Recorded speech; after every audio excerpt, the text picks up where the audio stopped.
All right, guys. Well, hey, first of all, everybody in attendance, thanks. My name is Josh Coleman. I'm business partners with Bo here at EXP, and today it's our second event. We're going to continue building on this as the year goes on, both digitally, so you guys can plug in from the household, the office, that sort of thing, and then here as we are live. Our first guest speaker today, John Murphy, Vice President, MJW Financial. I hope I got that right. But he's going to talk a little bit about how to get more done in 1 month than you do in 12 months in your business, and really protecting your number one asset. So, John, it's a pleasure, man. Thanks for having us, or thanks for coming. Appreciate it, man. Awesome. So, hope that video looks good. Can you see me there?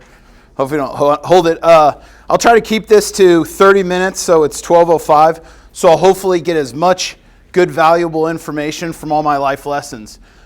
So my story is one that I don't recommend, and it's really a story of peril, which is my life is a summary of doing all the worst things, the worst possible way, and doing it from a very young age. So as I grew up, I never listened to my parents. I never followed the rules. Quite frankly, I took the worst path possible. And I hope for you all watching this today that you can get some things of it.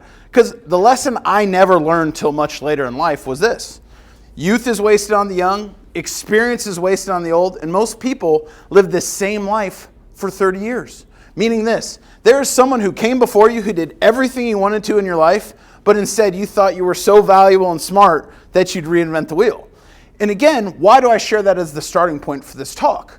Because when I realized that I was not that special, that important, quite frankly, no different than the next person, and I really humanize it, that there's someone just as human as me who's accomplished all the same things I want to do with my life, either at a younger age, faster, easier, better, it kind of opened my eyes to why am I reinventing the wheel? Because if you really think about it, you learn 3 ways in life. And again, I'll talk more about kind of how this has benefited us. But you learn 3 ways, right? You learn by trying on yourself, right? Reinventing the wheel, which is what we've all done, right? And you think about it, he talked about being really good at golf. You try playing golf your own way, it's a painful game to learn, right? You're never gonna hit those eagles and get those low scores. Number 2 is you read a book, you watch a video like today's content, and is again self-taught. That's like school. You go to school, you learn some information. But the most powerful way you can cut down that time is mentorship and your proximity to the people who are doing exactly what you want. Because when you take on this kind of lesson of that someone has done what I wanted to do, and I don't need to reinvent it, I need to follow through on kind of the shoulders of the champions, right? And again, you think about what's best in class. You look at the best teams, right? What do the best teams have in common? Is that they have a culture of, again, where it's not an ego-based culture. Again, it's that we buy into the program. We buy into the bigger vision with sports. If you talk through about getting like stronger, like Dex used to be super duper strong. Nelly still is very strong, but the guy he lifted with was super strong, right? It wasn't like he started off as like this person who's had God gift.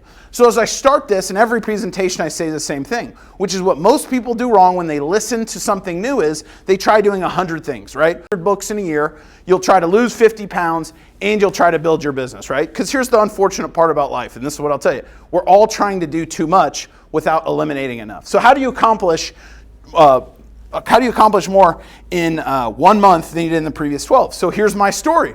So I got in the mortgage business, and I didn't get in the mortgage business for the right reasons. I got in for the wrong reasons.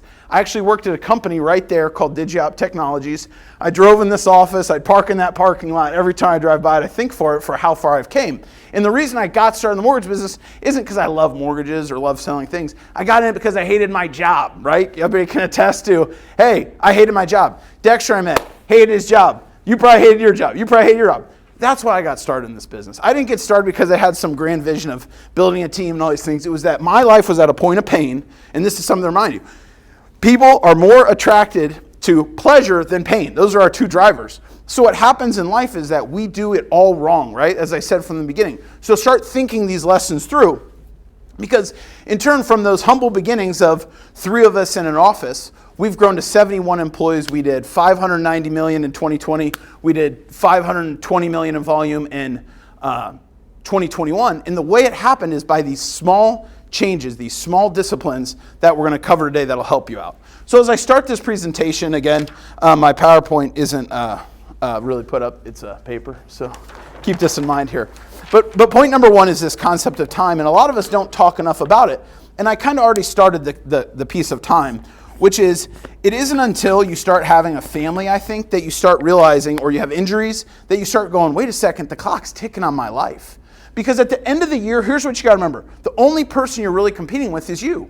But in the world of social media, in the world of too much information, we have all these things we're trying to compete with. We're trying to look like Mr. Universe, right? We're trying to have the bank account of Jeff Bezos, and we're trying to have like the love affair of like some teenagers, right? With our spouse or significant other. It's not reality. Doesn't work. Bezos got divorced, right? Schwarzenegger's body is all injured from all the weightlifting. And again, all of these things, we try doing too much in too little of a time. So the first thing you got to remember in life is the most valuable asset of your entire life is time. Because you got to think about this. A 20-year-old's dream is to be a millionaire, right? A 6-year-old billionaire's dream is to be 20. So again, as in life you go through all these times, we have this good and bad, right or wrong, versus just enjoying the ride. So point number one of this, what's your most valuable point of life? Is time.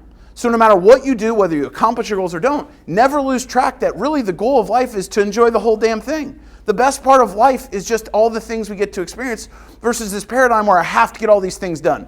Because what most people do is they don't have a plan, and the reason they don't have a plan is because they don't start with time. So to achieve more, and this is one of the best lessons I ever learned, it's two things. It's elimination of distraction and interruption. Because to my point, what happens when you have a phone, you're so accessible, you're looking at social media, who finds himself ghost scrolling, right? Ghost scrolling, we all do it. You're like, oh man, you see that video, that meme? You're like, yeah, I saw it on 4 of my pages already because I looked at my Instagram 20 times a day. Because what happens in life is that we have all these things that distract us and take our time, so we can never do the real important stuff, right? Because when you really boil down our business, it's pretty simple. But what we have is all the things we have to do in the morning to get our day going is so complex that no one could accomplish anything when you actually think about it. You're like, well, I wake up, I check my text, emails, Instagram, Facebook, LinkedIn. That's all before I get out of bed. And when I get out of bed, I have to do all these other tasks that don't move the needle for our life. So again, as we start this off, you have to remember this. You cannot manage time. Time is not manageable. Think about this. That is one of the greatest fallacies time management books say, is that you can manage time. You can't manage time. You can only manage your energy, right? One of the greatest hacks of life is your time is your life should be fairly simple. You should do the same shit every single day, every time of day. Every day you should never wake up and be like, well, today I'm going to reinvent the wheel. I'm going to start fresh. Unfortunately, when I look at most people's schedules, it looks like this, and then they're like, oh, and then I maybe made one phone call for the day and called one prospect. Because you need to have a schedule for your life. The only people who can truly be spontaneous are people who've made it, who are billionaires, who are rich. They're like, hey man, let's go on a vacation today. All the rest of us who work every single day, your life should be the same damn thing every single day. You drive productivity by doing the same habits over and over and over. You get stronger at working out by doing the same exercise over and over. You don't get stronger by being a yogi one day, a CrossFitter on Tuesday, and then like a vegan Wednesday, right? None of that adds up. You got to do the same stuff every single day. So why do I share this as the first point? Time is the great equalizer of life. Because you and Jay-Z, you and Bill Gates, you and name another person you admire, all have the same amount of time. But when we look at our life, right? We look at our life, what is that story you're telling yourself? And here's what I'd say. None of us are different, right? Remember this. We're all the same. We all have the same breathing. Our feelings get hurt. All these things that we think that these people are so much different from us on is they're not. They're just as human as you. So when you read a goal or write down a goal, what you got to remember is this. Someone just like you, in most cases, not as smart, not as driven. They just did the same thing every single day for 30 years, and they got very good at their task. Remember that as you create this life for yourself. So the first thing I always recommend with time is this elimination piece. So write this. Again, you can get more done by doing less than just by doing more, right? And we'll get into that here shortly. So next thing, let's talk about the next piece about accomplishing more before we get into the business portion. And again, we're tight on time, so I'll keep trying to go as fast as possible. Mindset. So the one thing that I find that most people don't talk enough about is their beliefs. Because most people's relationship with what they can accomplish in life is limiting beliefs. For most of my adult life, I thought about life just like my dad did, right? I remember this day, my best friend when I was a little kid was David Butts, and there's something that happened with his getting picked up, and I remember my dad made a comment to me, he's like, I'm not paying for that dude's dinner. And this is like 89, I'm 38 years old. And I was like, damn man, you're not gonna get this dude anything? And then there was another story, this kid named Chase Kiesling, and we were going to someplace, and his dad always took me to Sizzler. And I don't know if you know about growing up in the 80s and 90s. Sizzler was like the spot. Like, you got Sizzler, you thought you'd made it. You're like, dude, this guy takes me to Sizzler. I love this man. And I remember it was his birthday, and my mom was like, well, here's $5. I was like, Mom, Chase's dad regularly spends $40 and $50 on me. Again, I need to give this dude more money. Mom's like, dude, I got $5. And I remember it burned in my skull. I was like, I'm never going to be poor when I grow up. I'm never going to be that dude. And again, you get these mindsets. But here's the biggest myth that destroys people's success. And here's the myth. The pie of the economy and life is finite, right? There's a limited piece of the pie, right? So this is one of the things we see in sales, right? And this is because this is for realtors. Somebody in your office gets a big sale. How do you feel? Sometimes you always go, dang, that could have been me, right? Have you guys had that feeling? Yeah, we've all had it. You're lying to yourself. Somebody gets a lock in our business. Oh, they got a loan. That could have been my deal. And again, it's this fundamental belief that you live in a world of not enough. You believe someone else's win is your loss, right? You believe someone else's gain took away from your piece of the pie. And if you're not talking about this, everyone has gone through this place. And again, it fundamentally kills your success because you think there's a finite amount of money. And here was a lesson I learned. Again, another mentor of mine, not by choice, but by friendship.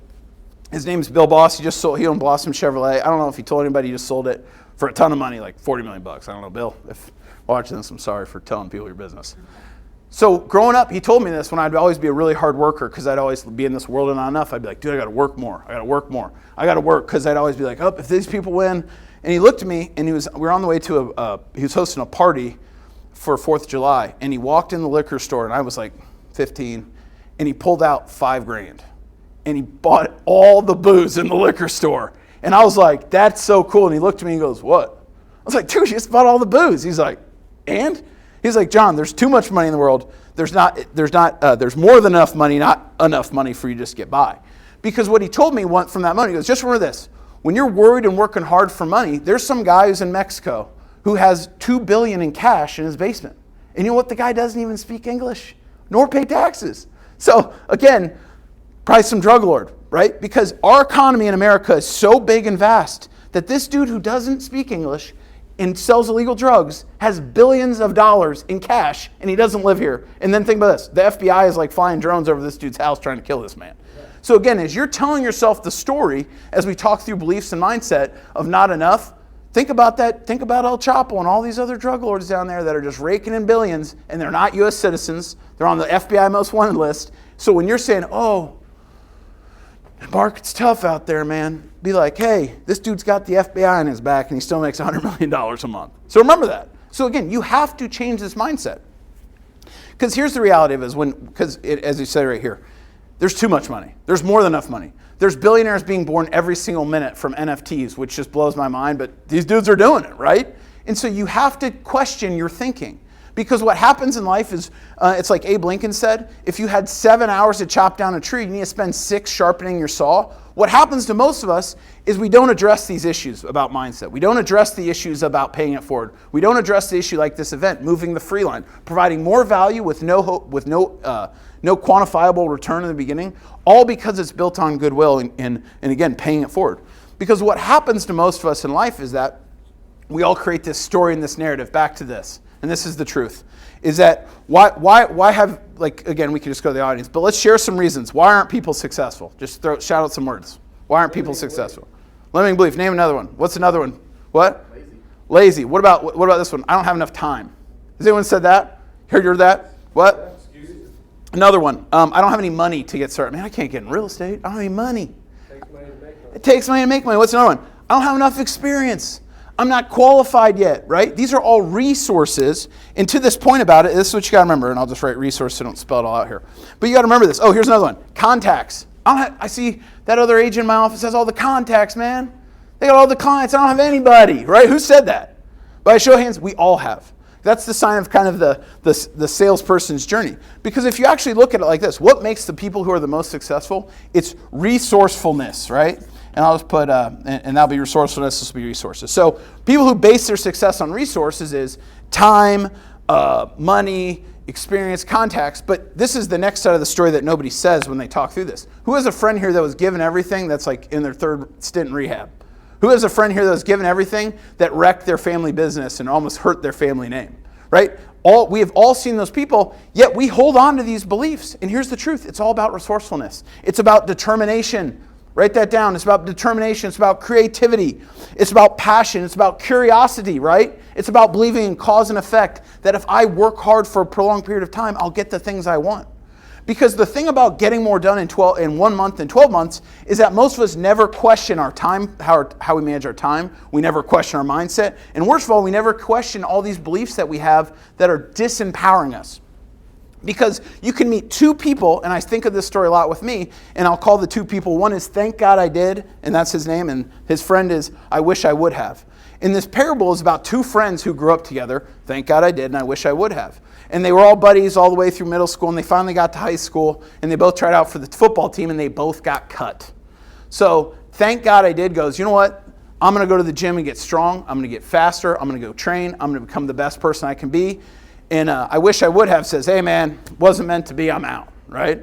So again, that small change, right? Thank God I did versus I wish I would have. So soon enough, it comes around to football season. I wish I would have says, bro, I'm not even trying out.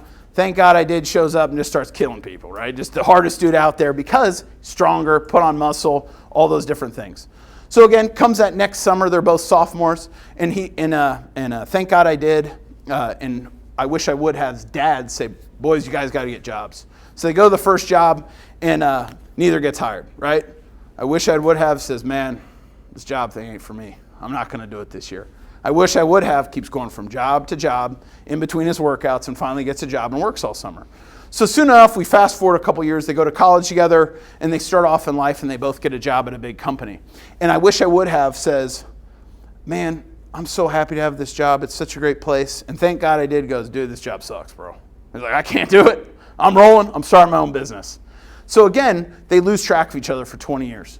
And one day, a red Corvette pulls up, beautiful wife in the car, 2 kids in the back pull up, and I wish I would have's walking down the street and sees, thank God I did. And he looks at him and goes, thank God I did. What the hell are you doing, man? You made it. He's like, yeah, it was really bad when I started my business. It sucked. We didn't have any money. My wife was pissed at me, but we persevered and kept doing it.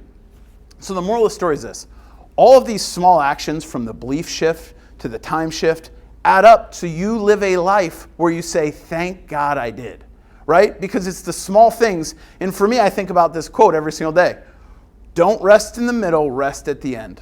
So when you start on this path, you don't take a break in February because the market sucks, right? Because there's no inventory, rates are going up. You work the same no matter what. You show up the same way, not because the world tells you, it's because that's how you show up for you. That's how you keep your integrity to you. That's how you look your kid in the eye and say, hey, daddy goes to work. Like, it's hilarious.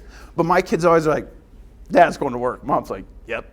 Because that is the message I want for my children. I want to be that example that shows the habits of what works. So now let's get into some business planning, and I'll tie all this together. And this is something I wish I would have learned earlier in life as I keep this moving. And I call this the ladder of achievement. So if you look at a ladder, right, this is a very important part, and this is tying it all together. So if you look at this side, I call this side habits, right? So you have your habits.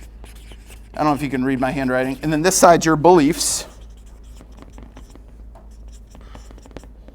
And then each one of these ranks are skills. Because what you learn as you hang around different people is that they all, who are more successful than you, they have mastered this, right? Their beliefs are bigger. Like my buddy Bill Boss, he had 300 employees, right? He hired people to do things for him. He didn't do it all himself. His habit was, hey, you go in the office and everybody's got to do their work, right? If you have a team, it's expectations versus agreements. Hey, we're all in agreement. You show up here, you do this. So what's his first skill to climb the ladder? Like in our business, what's first skill? Taking a loan application in the mortgage business. As a realtor, your first listing presentation, right? And even before that, to get the listing presentation, how to even set an appointment to get a listing presentation. Then what's the next skill? How to get a buyer and how to win deals in a tough inventory market, right? That's a skill. How to manage a team, like all these different things. Because life works like this. The people who are at top of the proverbial income pyramid in life, people always go, they were so lucky, they were so different. No, man. They got better skills. They're better at their job than you, right? I talk to guys who have monster companies. One of my mentors owned a company called Franklin American Mortgage. They had 3,500 employees, sold it for $528 million. What do you think his mindset is versus my mindset? Night and day, right? This dude's a member at Augusta, if that puts it in perspective, like big picture. But nothing, you got to remember, as you climb this, nothing happens in life by chance, right? But we all create these stories and these narratives about achieving this ladder, about what makes people successful in business. And so a couple takeaways real quick as I close this thing up is this. Number one, you got to make more done with your time. Number two, you got to question your beliefs and actually put some time behind it and meaning to say, hey, like when you feel that way, that knee jerk, when you look at the sales board and you're like, that should have been me. You got to question your beliefs to get better at it versus just making that excuse, oh, I don't have the contacts, the time, the money. And then you got to realize this. This is a very linear approach to life. You have to put in the work, though. That's the missing ingredients of climbing the ladder, right? You got to change who you hang around with to go up this ladder in your income, your skills, and what you're good at, right? And it's built on beliefs and then your daily rituals and your habits. And then you climb the skills. So let's get into really a deep dive real quick about what makes a business successful. And I'll open this up to the group. Dexter, don't say anything. What makes a business successful? Daily habits. Daily habits. What makes business successful? Okay, what makes business successful? None of it. Okay, so all those are wrong. So let's say you had a hot dog stand, right? This is the hot dog stand. So I'll call this Dex. He'll be the hot dog connoisseur entrepreneur, right? So one of the misbeliefs of being successful in business that we all think is that you got to have business plan beliefs. And here's the truth. What makes a business successful is having a group of starving customers, right? Have you ever gone to a baseball game and it all clears out and there's one hot dog stand, you've had about 10 beers, and you're like, dude, I need to eat some food. Starving customers. So what happens in business as we talk through personal development is you have to learn how to attract starving customers. So who are our starving customers right now, right? Buyers are starving customers. Again, what's the next group of starving customers? People trying to find homes. So as you think through your business, you have to change this paradigm of what is success. Who wins a business is who has the most customers. Does that make sense? So as you talk through all these things, and the next piece that I bring up to everybody is if you had one customer left, how would you treat them? What would you treat them like? What would you do for them, right? And then you got to ask yourself, again, there's two ways that you serve customers, time and resources, right? So you got time versus resources. Because you got to have the economics behind it to serve them. But what happens with most people as they're a realtor is you remember your first buyer? Probably your most expensive, worst customer ever. You're showing them houses, they weren't pre-approved. And you're like, dude, I got this buyer. I'm going to go show some houses. And then you go, wait, you're not pre-approved for a mortgage? They're like, no, man, my credit sucks. And you're like, are you kidding me? You didn't tell me, right? That's why these people create these terms, buyers or liars, right? So if you look at it from a one customer perspective, think about this. What are the experiences you'd take them through? How would you onboard them as a customer in your life? Number two, how would you provide them a great experience, right? Right now, if you're a veteran agent versus a new agent, you don't even show them a house till you have the talk. Hey, why don't you come to my office and let's sit down and talk about your needs, right? Versus, hey, let's get you in the car and go burn up 12 hours of my life and show you some houses. Think about that. Think about all these procedural items you would do. Because what most people don't do when we talk about building a better business is reverse engineer the whole thing. Because we know there's predictable pieces in the cycle. When do people get pissed right now? Inspections. Man, this seller's trying to screw me. Well, sir, they have 5 offers and one of them is cash and we got you under contract. We're not going to do a damn thing for your inspection. Or we're going to give away the house and this was all wasting overtime, right? Who's had that happen? You have to tell them the truth. And that's the difference of this. But what happens is we start each year, we repeat this process as I start at the beginning of this talk. We do, we try figuring it out on our own, right? We try to self-teach, and then we don't have a mentor who takes us through the process. One of the craziest things is one of the people we work with spends a lot of time with Biff Ward. And Biff Ward is one of the most hilarious people with her client control. This woman has next to no technology out of Facebook, right? Doesn't do that. But she sells the most houses. One of the most funny things is when she writes an offer, and if she does a limited agency, she handles inspection verbally before they write the offer. She's like, yeah, the chimney's bad, they're probably not going to fix it. So just be aware that that's part of this deal, man. Literally just like that. Because you got to think about this. The client experience is more important than your Facebook, your marketing campaign, all that stuff. A great experience is more important than all of it, right? It's like if I could give you an afternoon to learn karate from Jackie Chan, what's that worth if you're a karate person? It's the highest value thing in the world because the experience, the edification, all those things. So you have to start thinking through with this. The next piece of it, when you think through your client experience, the second piece of it, what are the things you could eliminate out of that process that don't make you any money? And here's by and large what I've seen. Social media can be your best friend or your biggest time suck and lowest ROI, but we don't think of it like that. Number 2, what can be your next biggest your biggest problem? Is that we think we've all arrived with ego. When the market pivots like this, the ego has to go out the door, down the toilet, wherever you want to put that thing away. In this market, if I were anybody, I would be hosting open houses for every agent and say, oh, I know you don't like open houses. I'll go in there for you, man. Because it's like, literally, it's like shooting fish in a barrel right now if you do an open house. There was one I saw, there was a house for $350 in Carmel. They had cars lying down the street, right? And so again, these are all these business strategies you can do. But what most people don't do as I close all this out is that they don't look through all these pieces as they set up their year. They don't set their vacations before they set all their appointments. They don't schedule every aspect of their life. They don't look at their time for money and say, hey, there's certain things in my business I can no longer afford to do. It's like cleaning your house or cutting your grass. Pay somebody to do it. Because all of those are things that, again, as you go up your skills, you realize your entire life should be customer facing, calling on people, networking with people, building your brand with people, talking to other agents to build your teams. Because these are the things that drive up income. Because what you'll see in life is this. It's called leverage, right?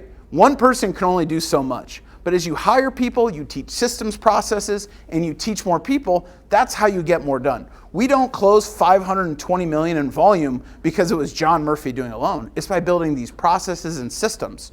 So what you have to think about, what the very simple point is, the customer experience, and then you have to look at your model in itself. Because what I find most agents do is, most agents are a one-man band.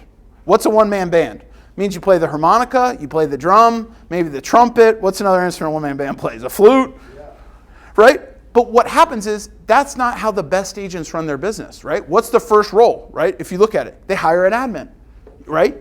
You elevate and then you delegate, right? You say, here's the things I do, here's the things I don't do, right? Drives my wife nuts. She's like, let me guess, you're gonna hire somebody to do it. I was like, you know it. Next piece, what you have to realize is this. You have to have a customer acquisition process that is so important, because there's 3 parts to our business. You got to think, who are you going to sell to? And this is kind of the paradigm. What are you going to sell them, right? And then how are you going to deliver it? That's why events and media are good. So if you're going to have a social media piece, here's what I would do. I would create videos, and I would create them about a market update. And I'd email it to every single client once a month, twice a month. Remember, whoever shows up the most wins the business. Who do you want to target right now? Anyone you know who owns a house, right? Because if you create systems and marketing that's interesting, people will watch it. This video could get 1 million views today if it was interesting enough. Right? If it had Kim Kardashian, Kanye West, and Pete, what's the other guy's name? Pete Davidson getting in a fight. How many views did that video get, right? It's like if you look at YouTube, a lot of the coolest videos are like videos of cats. And you're like, wow, it has 200 million. Or remember the video with the egg? This shows you people look for novelty. So you can say, hey, I'm not Kim Kardashian, but I do want to give you some important news about the market today, right? Tie into the thoughts going into people's minds, and then how you're going to deliver this. In the COVID world, what I found is most people aren't actually scared of COVID. They just hate talking to people. That's what it really is. So you have to think, how can I interject kind of what's going on in the market? So here's what I would do. I would say, invite all your Facebook friends who own homes. I'd create a Facebook event, and I'd say, do it on Teams or GoToMeeting. A GoToMeeting membership's $200 a year, maybe $15 a month. And then I'd say, hey, here's a market update, and you take MyBoard's data that they give, and you say, here's all MyBoard's data, and you go through the PowerPoint and say, hey, here's a 10-minute video of the market update. And so if you want more information on how you can make another 50 grand on your house, because I have it on my phone wherever it is, but I'll tell you a funny story about all this. Because what's happening to agents right now, what they don't see within the business is they're underestimating their customers' desire to sell.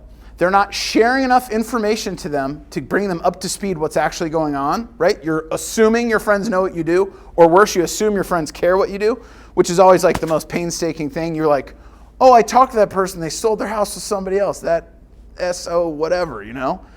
And then what? We don't deliver a content or information in a way that our customer likes it. So what I would do is I'd host this event, and then I'd post it on Facebook, right, after you record the event live, and then I'd promote it to everyone you know.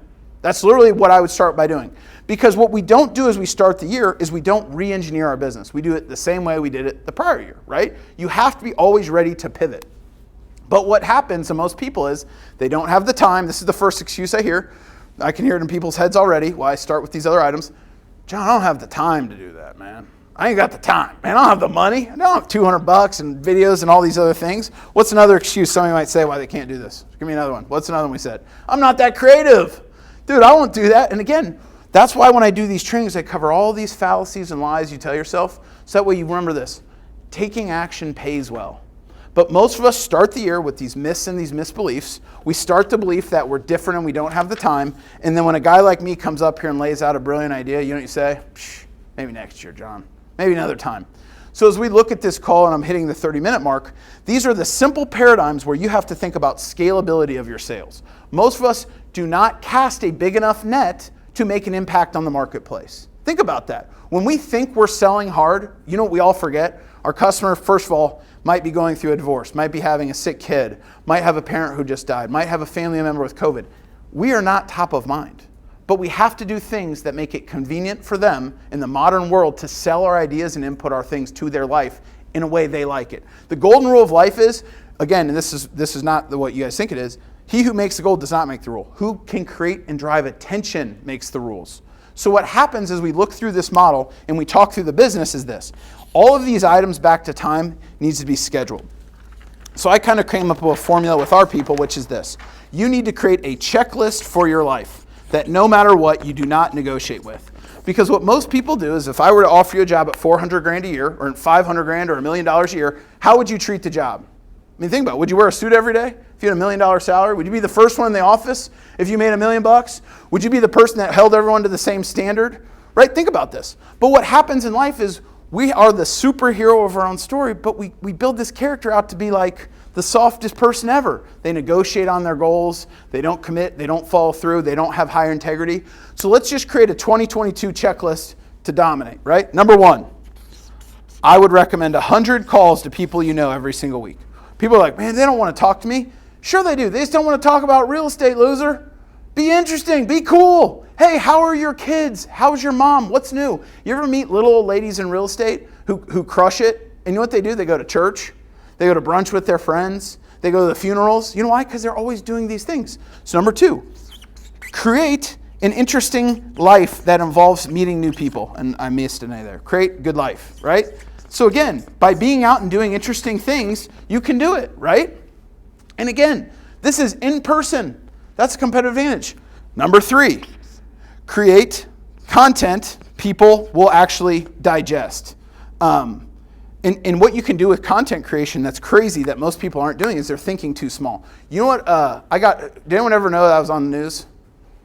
You know, here's what happened. The director goes, John, I have no content for this week. Will you come let me film you at your house or something and give me a mortgage update? Dude, seriously, remember that? And the guy goes, John, we need people to present. So as you create content, you know what you do? You call the news director and be like, hey man, I'm a local realtor. I did this little video market update, what everybody needs to know before you sell your house in 2022. Can I get on the air? And think how many news stations, think how many radio stations all want this content. But you know what happens is we're so busy with our beliefs. John, I don't have time. I'm not creative. Think about this. This is the narrative and the cycle we all go through every single day of why we don't do what we're going to do, right? Again, think about this as we go through these things. Next piece, what I'd say is this. I would do one happy hour. I'd do one live event every single month. All of these things work. Be the person that's the connector for your business in 2022 because people want stuff to do. You remember the joke now is, hey, I'll see my best buddies in a couple more years, right? Because with COVID, you lost 2 years. And I think it's just so important that we cover these things about live event, and it doesn't necessarily need to be expensive or elaborate or fancy. It's just got to be something cool and fun to do, right? Be that connector, be that mayor of your business. But at the end of it, what I hope you're taking from is this. You have to rethink your client experience, and if you had one customer, how would you treat them? And remember, time versus resources. You don't, and my advice is don't spend a ton of time, but create high-value resources. Like I'd create a guide of like a PDF file and say what you must know before writing an offer in 2022 and review it with your customer and be like, here's the market, right? We had a client who wrote an offer yesterday on Sunday that was $685, right? I don't know if anyone saw this listing. Sold for $775 cash. How do you win that deal? You can't, right? That's the market we're in. But we're tiptoeing around these things. But at the end of the day, when I say do these minimums, all of it should be paired with a schedule that you don't bend from, right? It's like date night with your wife. If you want to like see somebody who's really good at being married, it's like my dad and my mom. They always have a scheduled date. They always have these scheduled activities. My dad's is insanely Catholic, never negotiates on going to church. Hey, if there's raining, your boy's out. I ain't gonna make it to church, mom and dad, sorry. But as we talk through this, you have to create an accountability checklist with yourself to drive these results to get more done. Because most of us don't think about the basics. So as I close this out, I just want to say the basic point of all of this is that as I started this thing, I talked about time, I talked about my life lessons, and I talked about all the hard stuff that I did wrong. So the greatest thing you can do in your life now is look at where you're spending your time and look back at the first 4 weeks of this year, first almost 5 weeks of 2022 and say, is this meeting my goals? Because one of the best piece of advice a guy told me a long time ago is, John, if you knew better, you'd already have it, right? If you really had a $1 billion idea, you'd already have $1 billion, man. You'd be the guy who followed through with it. So question our timing, where we put our time. Number 2, question your beliefs, and then rework your business model on the standpoint of how can I serve more customers and elevate and delegate those tasks. Because as we do the next event, Bo and I do the next event, I'll talk through some very specific business models I think that most realtors aren't spending their time in a way that I believe makes the most money for them. And we'll cover that in the next one. But today's, as I close this thing out, all I want to say is that truly creating these accountability checklists, questioning your time and beliefs will lead to the greatest results. So that's all I got, 35 minutes. Yeah. John, that was awesome, man. I appreciate it. Trying, brother. Hey guys, we're going to take a quick break. Get Bo up here. Bo's going to talk a little bit about how he's built multi-million-dollar retail business using his sphere of influence. John, that was a great keynote there, so I appreciate that. To everybody that is online with me, just give us a 5-minute break here. We'll jump back on. We'll go from there. Anybody have any questions? Good? All right, guys. Appreciate it. All right, well, welcome back. Bo, you got some pretty big shoes to fill here. That was a great keynote by John, so we appreciate that. Bo Benjamin, again, business partner of mine here at EXP. He's going to talk a little bit about the way he does business, really engaging his sphere of influence, how he built a $17+ million business over last year, and just really how he pours into his people. So for you guys that are watching, we have a workbook here. I believe we're going to kind of put a form together or something that's going to allow people to get the workbook so you can follow along with what Bo's talking about today. For all of you guys, and I talk to a lot of realtors, right, that are so scared of the phones and prospecting and making the cold calls and this sort of thing. Bo's presentation, guys and gals, is something that you guys need to really latch on to. He does a great job with it. He really time blocks his day, a little bit about what John was talking about and managing the time and really committing to what those activities are each day is what Bo does. I know there's times where, I call Bo and he's like, hey, I can't talk right now because I'm right in the middle of what I told myself I was going to do for today. So I don't know if he'll get into that much, but he's going to walk you through this workbook. I encourage you all to jump in and get a copy of it. But Bo, stage is yours, man. Thank you, Josh. Yep. I appreciate it. So again, Bo Benjamin, EXP, been in real estate since 2017 as a realtor full-time. Previous 10 years prior to that, I was a real estate investor as a hobby while I was in IT for my main career, and then I made the transition in 2017. As Josh said, our team did about 17 million last year, and we've grown each year probably roughly 50% since I've been in the business. So just a little bit about me. What I wanted to talk about today, the first session we talked about calls, notes, pop buys. Anybody that knows me knows I'm a Buffini disciple. I love the system. It's what I was introduced to from the start in 2017.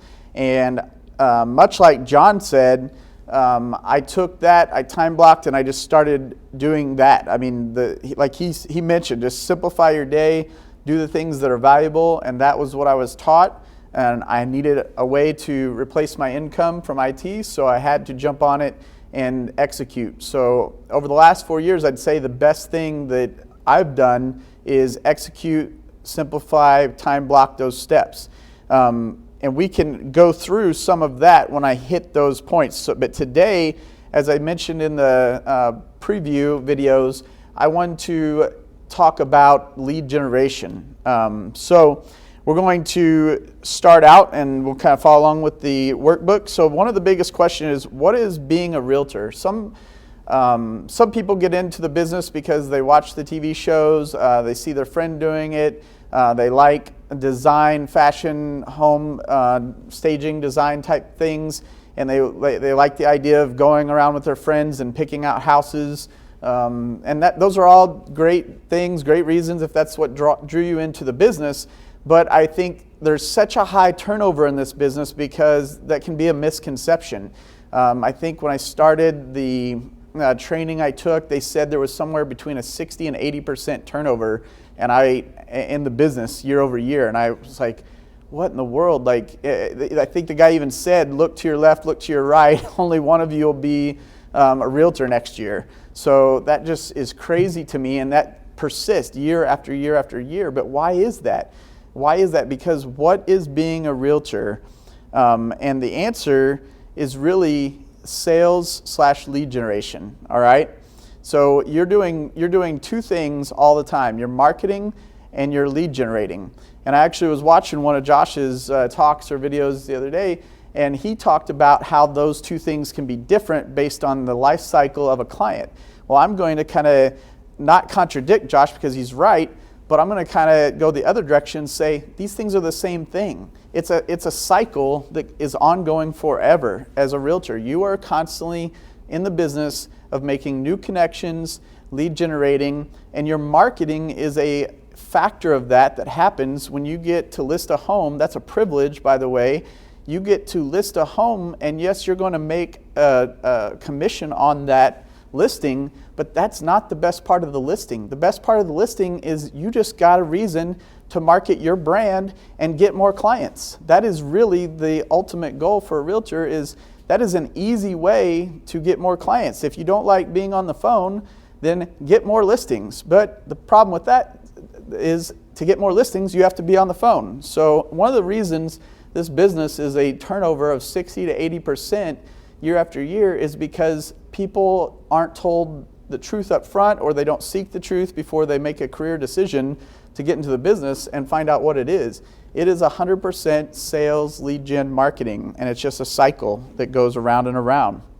All right, so today, what I really want to focus on is, and in my preview I said we have over 40 ways of lead generation, and that's what we're going to talk about. We're going to go through them. I'll give quick examples. Now the ones I do every day, I'll go in depth a little bit more on as we come up to them. But I wanted to make a booklet of some, and that's what Josh said. You can download this booklet later if you ask for the link, etc.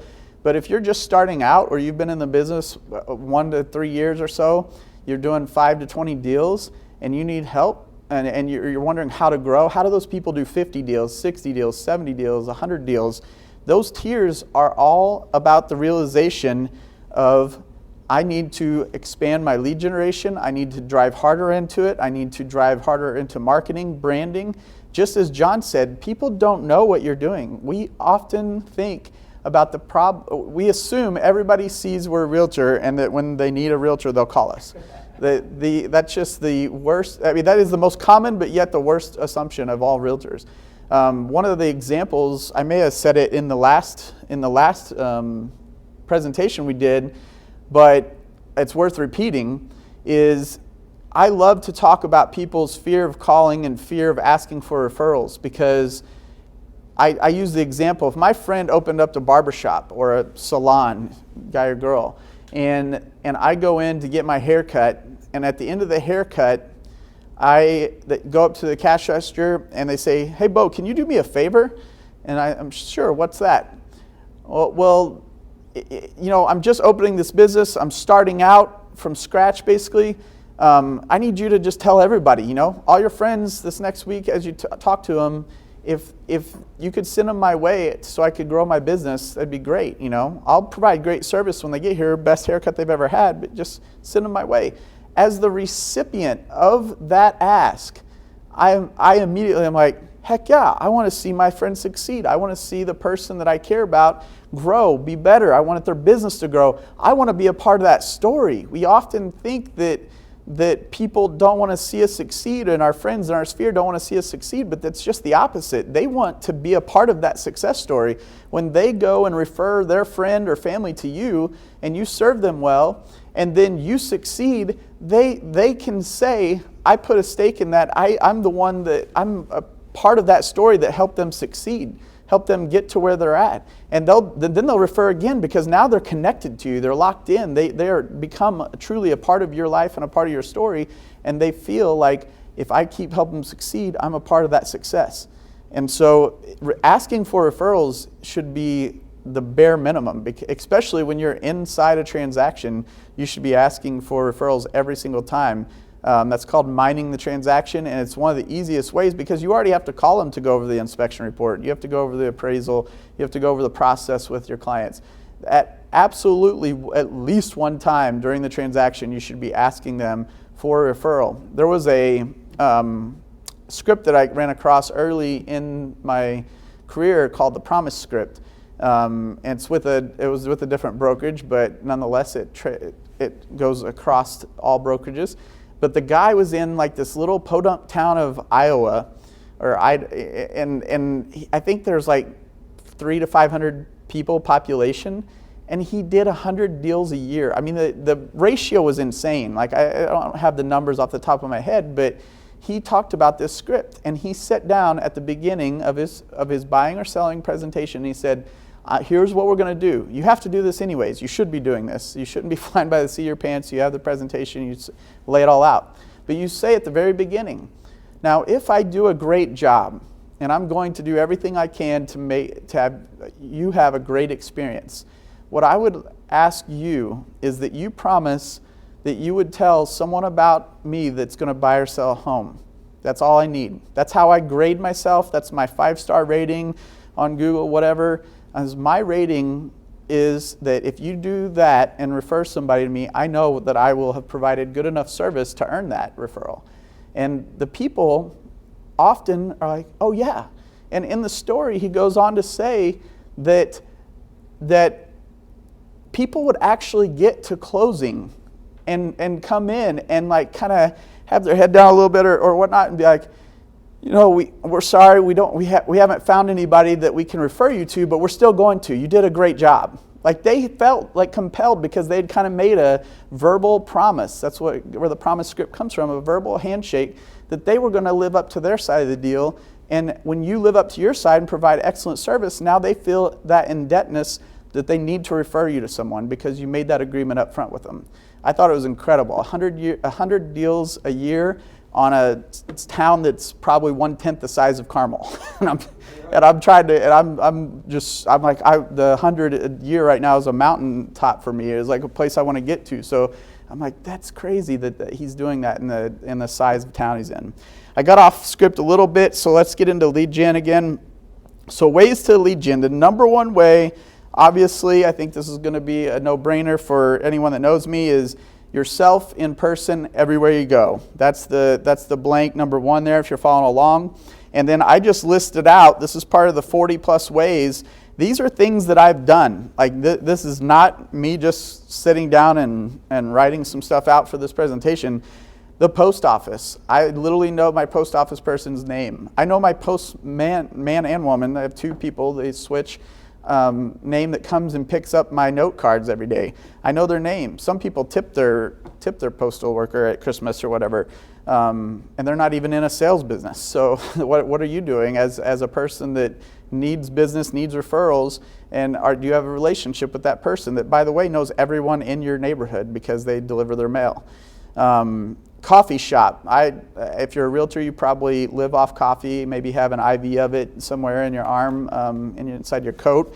But my barista knows my name, I know her name, and I know her husband and kid's name, and I know that her husband works as a builder, as a construction worker in the community. So I have ties into them now, and they help me with build stuff, and I help them if they need served, and they refer me. So There's no reason. If you're walking up to someone every day or going through that drive-through every day, why do you not know their name? If you see someone more than once a week, you should know their name, know their story, know their background, because that's a client. That's a client you're passing up. And a referral source, because I've had people referred from the post office and the Starbucks I go to because I know those two people. So every person you meet becomes a person that can refer you. So it's not just one deal, it's multiple deals.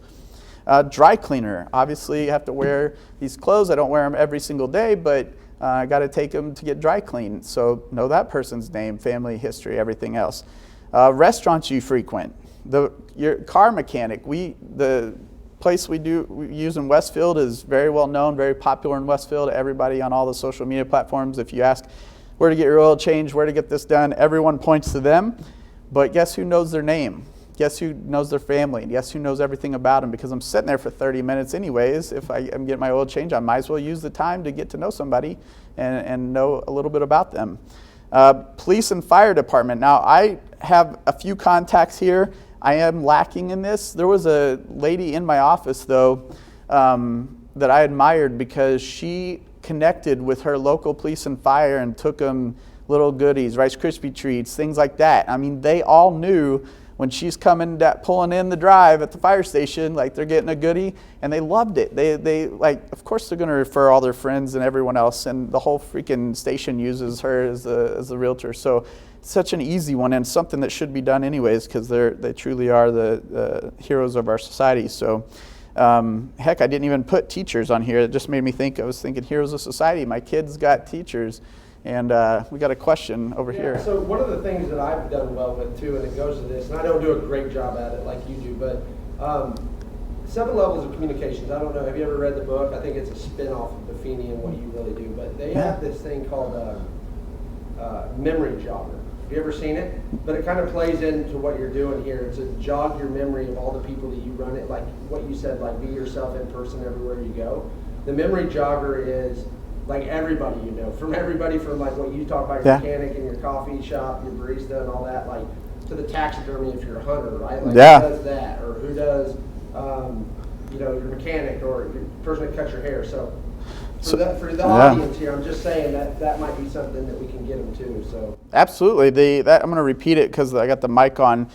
So Josh brought up the memory jogger routine that's in 7 levels of communication, right? Yeah. And so great book. I recommend that book and recommend the activity. And I'll even do a little spin off that. The memory jogger routine, I've equated it to counting calories. So the best way I've ever learned to lose weight, and if I do it, I'm successful every single time. There's all the fad diets. You can eat different foods. Calorie counting app like MyFitnessPal. I feel like if you do that and you stick to it, you lose. It's almost impossible not to lose weight because it's just a plus more calories used or burned than calories eaten. Like it's like the simplest concept in the world. And when I've taught this to people, I say just treat it like a diary. Take a piece of paper one day, or do it for a week really, because you do different things through different days of the week. And every time you see a person, like write down their name or the description of what they do, and that's someone you should talk to. And you'll be surprised. Like I only listed out like 10, 15 here, and it's really in a week's time you probably meet 100 people. And you repeat that cycle. We all are patterns of routine every week, so there's no reason. I love when John said, why aren't you successful? I don't have any clients. There's a great realtor here in town. She came from Chicago and she's been uber successful, but I was humbled enough where she asked me some questions earlier on. Now she's probably better than me. But she didn't know anyone. I mean, she was from Chicago, didn't know anyone. I just told her what I did, and I told her some of these tips, and she took it and ran with it, and exploded with it. So I often even look and watch her and what she's doing because I learn from her now. So back to it, we'll finish up real quick. So bank, obviously we don't go to the bank as much with all the cash apps and everything, but sometimes you have to go open an account or do something like that. If you have to frequent a bank, then you should know the teller's name, person's name there. It's good to have a good banker anyways. Financial advisor, which it could be a / there. Car wash, I literally, if you're a realtor, you probably go to a car wash pretty often. How much we drive around, you should know that person's name. I know multiple people's names at the car wash, and I buy client gifts, coupons from there. So I know, I've negotiated that with them. They know me from that. Grocery store, I can't tell you how many times, I don't know how many guy versus girl realtors are following us and stuff like that, but I would say, if it's not a sexist statement, but I would say on a percentage basis, if you took a poll, like there's probably more ladies going to get the groceries every week than guys. But I go, and I love it because I literally, not only do I meet the tellers, the meat guy, and all that stuff so we're kind of talking about, I see everybody from my community. My wife hates when I go to the grocery store with her because we're there 2 hours instead of an hour because I'm stopping and see someone in the aisleway that I know from the youth football league or whatever every single time. So she gets annoyed with me, but there's no reason not to go to the grocery. It's literally like a meeting spot. And everybody's got to go, and everybody usually goes on Saturday. So if you're not, you should go on Saturday, Sunday, and make a habit of it. Where are we at? Butcher shop, library. So, we could go on forever, but I would say doing the daily diary type thing will really bring out where you're missing people that you could even easily make contacts in your sphere. All right, we're moving on. So the second one, bullet here, the number 2, we're going to say it's spheres. And this is where Josh kind of set me up here, sent the softball out. This is what I've done predominantly to be successful so far in my career, and it's calls, notes, pop buys. That's the Buffini system, and I actually wrote down that John said you should be making 100 calls. I don't make 100 calls a week. That's a lot. I think Josh does though. So the more calls you make, and when we get to the end, I'll summarize this, but the more it's correlative. So if you want to make more money, make more calls. If you want to make more money, send more notes. If you want to make more money, do more pop buys. It's not rocket science. It's a correlative event. So really it's just about the time blocking, John said, the habits, the doing it, the making sure nothing else is important. When I had a coach early on, it was great to have the coach because he challenged me, challenged my mentality, and he said, until you treat your lead gen activities as important as eating and using the restroom, you will not be as successful as you want to be. And I thought, I couldn't believe, he was kind of angry with me on the call that day, and he was kind of just tired because I'd make up the excuse every time. Well, why didn't I get to my number of calls this week? Or, well, I had this, I had too many showings, I did that. I always had a reason.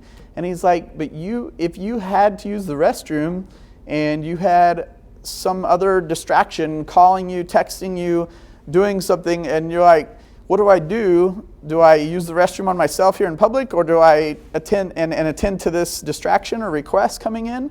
Or do I say, hey, hold on a second, I got to go take care of this?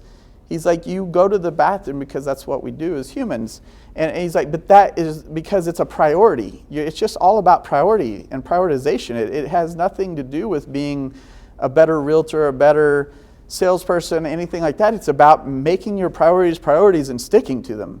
So that's how he drilled it in my head, and it just started, it changed how I thought, because now whenever I have a time block on my calendar and someone's calling me, I have a auto text response that says I'm on an appointment. And I don't say I'm writing a note to you right now, actually, who's calling me, or whatever I'm doing. I don't have to describe it in any more detail than that. I'm on an appointment that is so important that I'm not willing to take your call right now. Because these time blocking appointments of the key things that you're doing every day, that's what's going to make you successful. Answering that call that second doesn't add to your success. It doesn't add any income to your end of the year W-2 or 1099 statement. The person, yes, we have to provide good service, but that's often overstated. That person that is calling you, that you're going to call back in 20 minutes after your appointment is finished at 11:30, is not going to say, oh, Bo gave me horrible service because he didn't answer my call real time, and that's what I expect. Because that's not real. Here's another coachism that I gave, and it's true to me. I just got back from vacation, took the family to Disney, and I love that. Disney's a fun place, but I learn a lot from Disney, from customer service, and I also learn, it helps me be realistic with customer service, because here's the deal, and here's what the coach told me. He said, every realtor, when they start out, thinks that like they have to give the best service ever, or they're never going to get a referral, and they're not going to do this, and it turns into this game of where I'm going to put the service level at such a high importance that I'm not going to do what's core and most important to my job. And he's like, but the problem with that thought is that Disney is one of the biggest companies in the world, market cap wise, money wise, and people wait in their lines for an hour regularly. And he said, tell me how that's good service. And I sit there and it just blew my mind, because I'm like, that sucks. Like who wants to wait in a line for an hour? But people do it like it's their job. They go from 1 hour and they write us something that's 30 seconds long, and then they jump in the next hour. And I mean, you get to ride 8 rides a day for 8 hours at Disney. So it's insane that is a successful model, but it is because the 30 seconds experience and the overall experience from start to finish is what drives the customers. And so that is what you have to think about. I'm going to provide a great service, a great experience from beginning to end, but I'm not going to bend over backwards, and they may have to wait 20 minutes for me to call them back if they're going to call me, because that's still going to be great service. It's good enough service. It's actually above average service. All right, so that's Sphere. The one we didn't really press into was client parties, the fourth bullet there. So client parties in general, I agree with John. I'm trying to get to a place right now where I am doing one a month. I started out, I did the pie party, and then I added on the Indians game every summer. So I had kind of summer, winter. Then I added on a bowling event, and then we added on, actually, a good preview, we're doing a sweet for your sweetie. So we teamed up with a local bakery, and we're going to do an hour where all the clients can bring the voucher we send them, and they can come get a Valentine's sweet, I don't know what else to call it, something good to bring home to their wife and surprise them with. So, the goal of our team is going to be a client event once a month, top of mind every month. And I had a great story. I just told someone else the story the other day. One of my clients, we have a client appreciation dinner in the fall, and I have connections into Ruth's Chris, so that's where we host it. And one of my clients, that was a client like 2 years ago, told me at this last year's event, said, yeah, I just got off the phone with one of my girlfriends in Florida. They're moving, and she was telling me about how great her realtor was, and they did this during the training, they did this, and we're just so happy with her. And she's like, oh, that's awesome. We really like our realtor too. We're on our way to Ruth's Chris right now, and we last did a transaction 2 years ago. And they're like, what? Like, really? Like, yeah. So yeah, we provide great service during the transaction, but we continue to have that relationship for forever. I often even tell people, I'm like, hey, if you don't want to be in a relationship with your realtor, have a go-to realtor, have a go-to real estate person the rest of your life here in Indianapolis, then you need to find someone else to be with, because that's what's going to happen if you come with me. That's the ride you're on. So if you just want to be transactional, I can refer you to someone that'll take you through the process, drop you, and never talk to you again. You won't remember their name in 3 months. There's plenty of those out there. Be someone that's going to build a relationship. All right? We're going to go a little faster, picking up the pace. So where are we? Sphere. The next one's FSBO. FSBO and expired. I'm going to combine them together, 3 and 4. These are often combined together. I had a great realtor that was in my office, and I admired her so much. I still admire her. When I started out, she was doing this and still does it, and she just gets a third-party list of FSBO and expireds, names, numbers, and she has a dialer, and she religiously does it. It is literally the most contradictory thing to what I do, and yet, like, as I watch my business grow and her business, same. Like, we'd be within $500,000 at the end of the year every year. And I was like, that's amazing. She's doing something so different than me and she's still succeeding. It's because of what John said. She time blocks. She does the habit. She came in every morning, dialed the list, and she got good at her dialogues, at what she was going to tell people. She got good at her appointments. She got good at her value statement. All the things, like, you don't have to do it one way or another. You just have to do it and get good at it. I love, John also reminded me, I wish I could quote this perfectly, I'm going to mess it up. There's a Bible verse, though, it says, show me a man skilled in his labor and he'll serve before kings. And I love that statement. It just is so amazing, because what it says is if you're skilled, if you climb the skill ladder that John, oh, you took away his thing.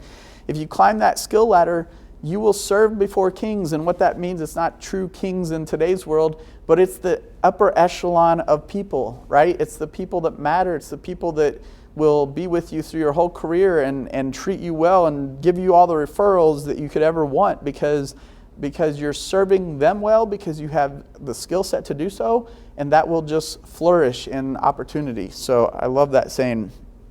All right, we're moving on from FSBO Expired to Niches Make Riches. All right, let's go. That's number 5 in the book. And so I love there's another realtor here in our market that does TikTok. I heard last year her and her partner did that.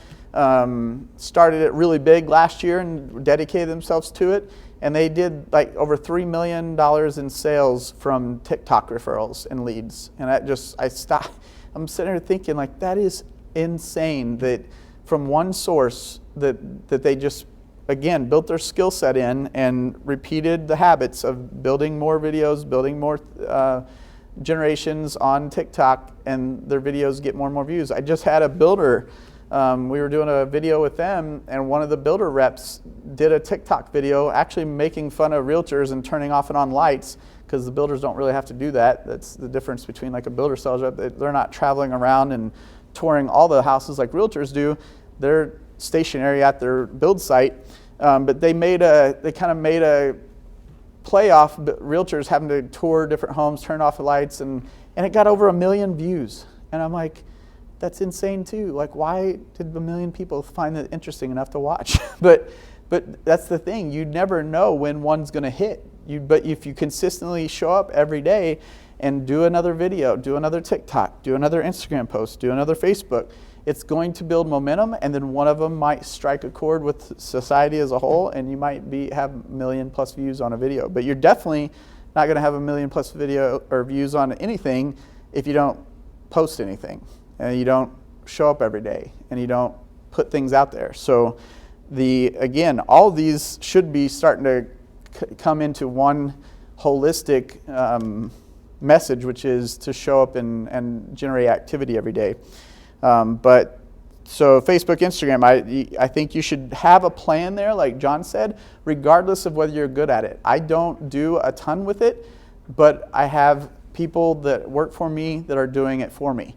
And we're working on building that more and more. And you could throw YouTube in that. We're focusing on YouTube right now. So this will go on a YouTube channel for realtors. So really good there. And then this next one is organized club activities. So I put a few in there, and we're going to name the rest of them. Church, I actually need to go deeper into this. So if you're a person that shows up to church or whatever religious facility or faculty you have, but you don't talk to anybody, you're not connecting with humans, you're not building relationships. So that's something that I need to work on and get deeper at my church. It's something I constantly am thinking about. There's a couple of realtors. I go to a rather large church here in town, and there's a couple of realtors there, and I think I have a limiting belief that I don't want to build relationships there because I don't want to step on their toes. They were there before me. They're older than me. And it's so silly because the church is humongous. Like, they probably don't even know that I go there. So build relationships in amongst your church and the people you spend time with on Sundays. Sports. This is something that I have a lot of people from. But when I was in my 20s, I was in like literally a sport league every day of the week. I think I was in 4 softball leagues, a baseball league, a pickup basketball game league, and a flag football league. Like every day of the week I had something before I had kids.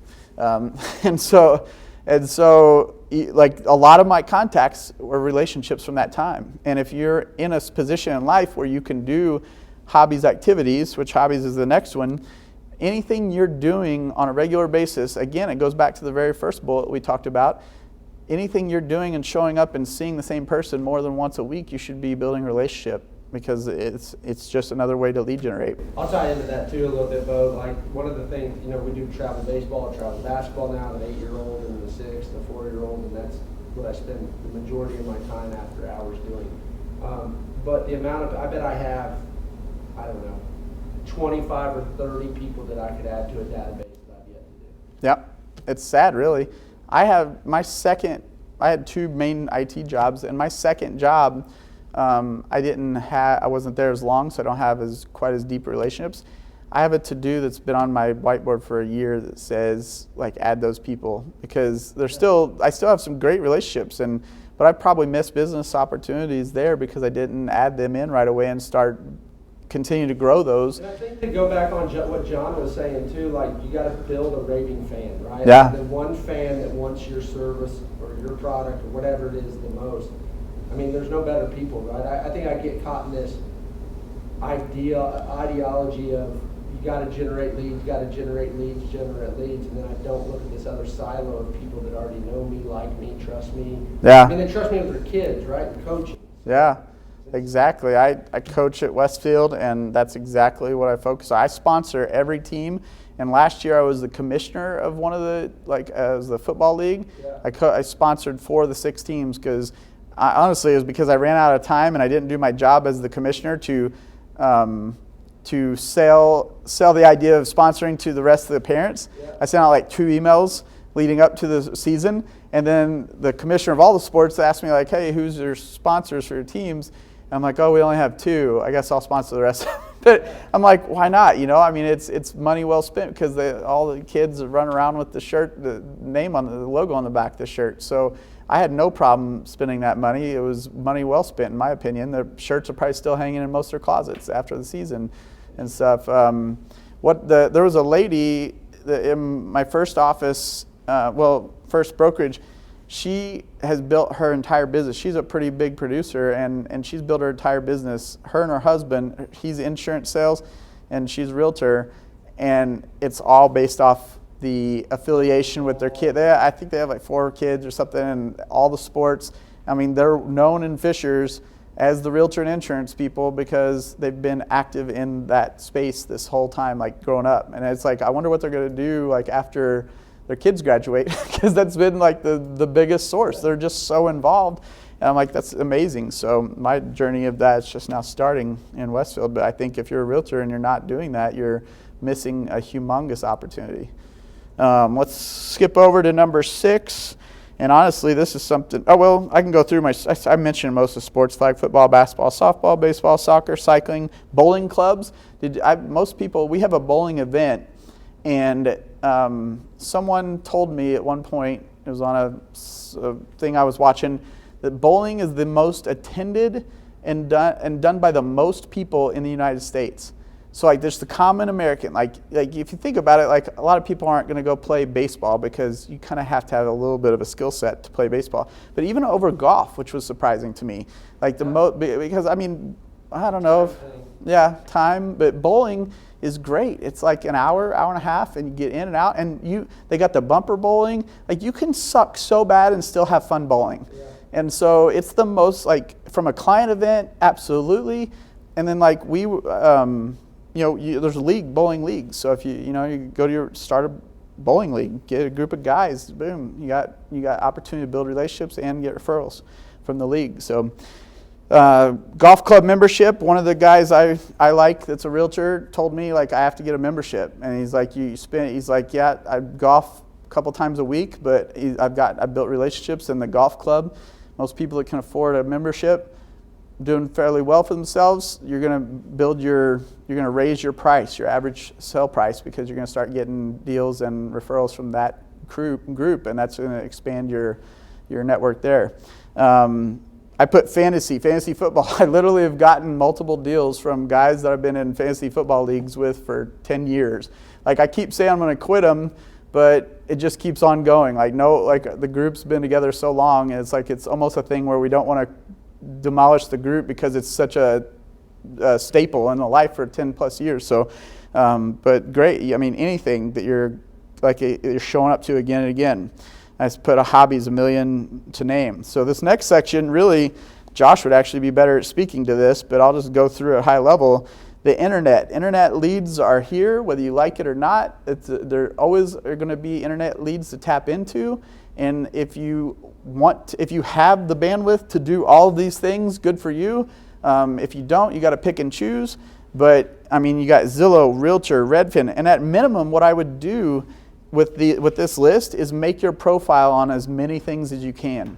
Make your profile and get feedback. It's so easy at the end of your transaction to be like, hey, will you give me a feedback on the transaction, and just go on your favorite site and just put it on there. It'll help me grow. And these sites will give you leads and generate leads because of your feedback and your star rating and all that stuff. So you're missing out if you're ignoring that. And you should have a profile on every single one, because even people in my sphere that is like a referral. So if they're like my inner circle of like 10 to 20 people, they're probably not going to care what my reviews say on Zillow. But if they refer one of their friends that don't really know me and they're moving from Texas into here, they're like, okay, I'll probably use them, I'll give them a call. But they're also going to go look you up online. So you need to have established online. It speaks to your branding, it speaks to your marketing, it speaks professionalism, it speaks to how big you are and how you run your business. So you have to have this stuff set up, whether you like it or use it or not. Sync is something I know Josh's team uses. KV Core, if you're with EXP, is a great tool.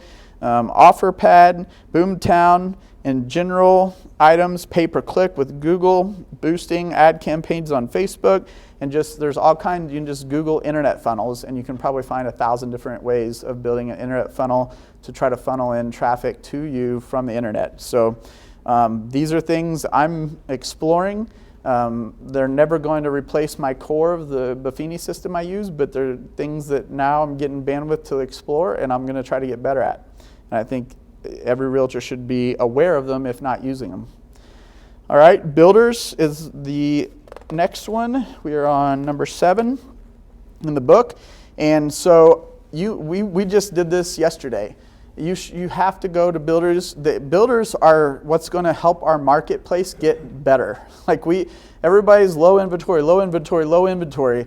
If you're complaining about low inventory, you better go make friends with builders, because that's how inventory gets built. And if you aren't in that space, you're losing money and opportunities, because people that build homes, you can have a sell there, and then they're going to sell that home eventually. And if you have the relationship when you built it, you're probably going to maintain it whenever they sell it. And some people are building and selling their house that they have. So you're missing out on 2-3 transactions because you're not aware of building. You should know about it. You should know how it works. You should be able to speak to it. You should market to it. You should advertise. Come talk to me if you're thinking about building. All these things, if you're ignoring the builders, you're ignoring where a lot of the buying is happening, because people get tired of losing bids 3, 4, 5 times in a row. And they're like, we'll just build and we'll rent for 6 or 8 more months and we'll just wait for the builder. If you have relationships with the builders, guess what? A spec pops up, they call you, they text you, hey, this one's going to be available next week. I know you're always in here, you're always asking. Here you go. Where was I? Up inventory. So you should have at least of your local suburb. You should have an inventory of all the builders and what they're doing. And some builders, I've not been lucky enough yet to establish this type of relationship, but I know so many realtors that literally are the go-to realtor for the builder.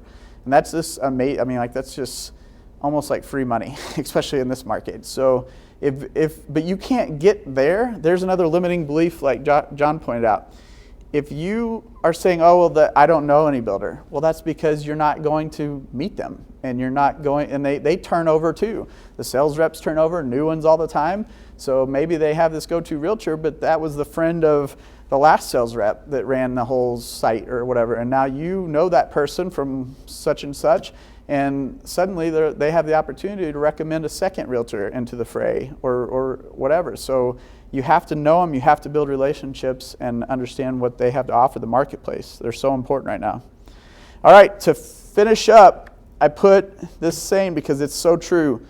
Real estate is the fairest business in the world. One of the biggest reasons I left corporate America is because I busted my butt and I got paid this much. Like there was a ceiling on my pay based on my job title.